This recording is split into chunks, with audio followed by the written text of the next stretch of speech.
देखिए, नाम बदल जाने से किसी का चरित्र नहीं बदल जाता। यूपीए के चरित्र से पूरा देश बहुत अच्छी तरीके से परिचित है। अब ये चाहे जो कुछ भी कर लें, इनका हश्र वही होना है जो 2014 में हुआ, जो 2019 में हुआ। और ये सही है कि यूपीए के कुकर्मों को छुपाने के लिए, दबाने के लिए ये नाम का सहारा ले रहे हैं। निरंतर संसद सत्र को किस तरह से बाधित कर रहे हैं, देश को किस तरह से गुमराह विपक्ष कर रहा है, ये आज पूरा देश देख रहा है। इसलिए इनको सजा तो जनता को देनी ही है और आगे भी जनता देगी। ये चाहे अपना नाम बदल लें, चाहे और कोई काम कर लें, कोई फर्क देश की जनता पर पड़ने वाला नहीं है। देश की जनता पूरी तरीके से मोदी जी के साथ है, भारतीय जनता पार्टी के साथ है। हरियाणा के नूह में रही है, इंटरनेट सेवाएं बाधित कर दी गई हैं और वहीं जिले में धारा 144 लागू कर दी गई है। कर्फ्यू के भी आदेश। कर्फ्यू वहाँ चल रहा है और वहाँ की सरकार ने फैसला किया है कि 5 अगस्त तक इंटरनेट की सेवाएं पूरी तरीके से बंद रहेंगी। और हम स्वागत करना चाहते हैं हरियाणा की सरकार का।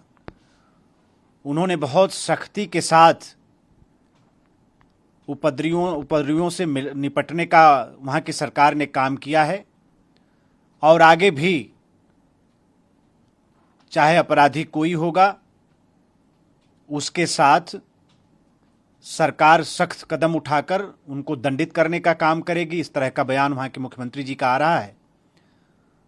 हम लोग समझते हैं कि जो लोग उपद्रव करने वाले हैं, जिनको शांति पसंद नहीं है, देश का विकास जिन लोगों को पसंद नहीं है, इस तरह की मानसिकता के लोग जब भी मौका मिलता है तो समाज में अशांति पैदा करने का प्रयास करते हैं। सरकार वहाँ पूरी तरीके से सक्षम है, कड़ी कार्रवाई सरकार वहाँ की कर रही है और ऐसी घटनाओं की पुनरावृत्ति ना हो, इसके सारे उपाय वहाँ की सरकार उपाय भी कर रही है। सरकार ने अच्छा काम किया है और उपद्रवियों के साथ जो होना चाहिए वो सरकार वहाँ कर रही है। केंद्र आज जब संसद में मुद्दा उठाया गया तो विपक्ष चर्चा से भाग रहा है। इस विपक्ष के इस व्यवहार से मैं बहुत दुखी हूँ। नहीं, विपक्ष के पास कहने के लिए कुछ है नहीं। उनकी मानसिकता और उनकी सोच का ये दोष है कि आज संसद सत्र पूरी तरीके से बाधित है। जनता की गाढ़ी कमाई को किस तरह से विपक्ष व्यर्थ कर रहा है, ये देश देख रहा है। पहले दिन से सरकार चर्चा कराने के लिए तैयार है। सरकार चाहती है कि देश इस बात को जाने कि वहां घटना कैसी हुई और आज मणिपुर की स्थिति क्या है। लेकिन विपक्ष ये नहीं चाहता। विपक्ष के पास कोई मुद्दा है नहीं। मणिपुर के सहारे अखबार में, खबरों में बने रहना विपक्ष का फैशन हो गया है पिछले 2-3 महीना से और उसी रास्ते पर विपक्ष चल रहा है।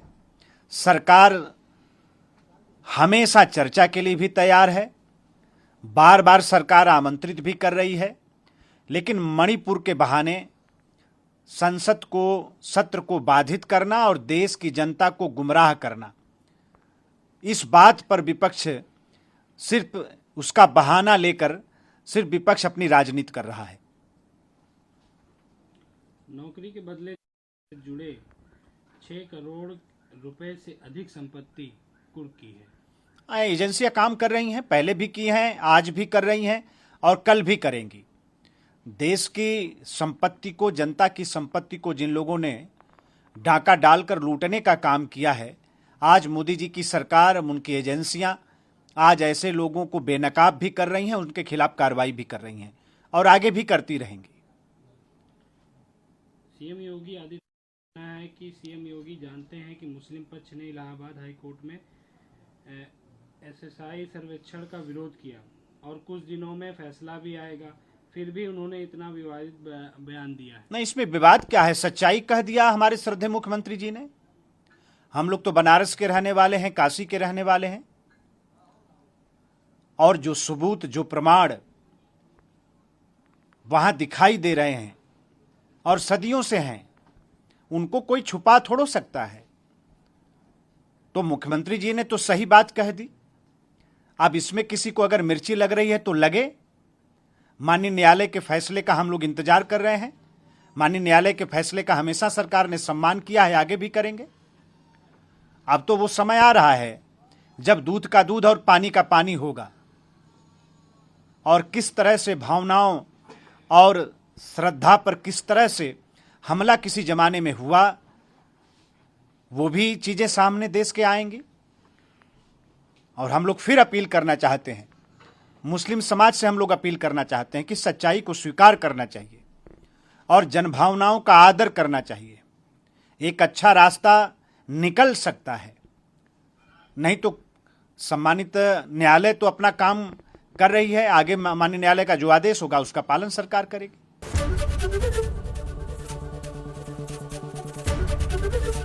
एबीपी गंगा, खबर आपकी, जुबान आपकी।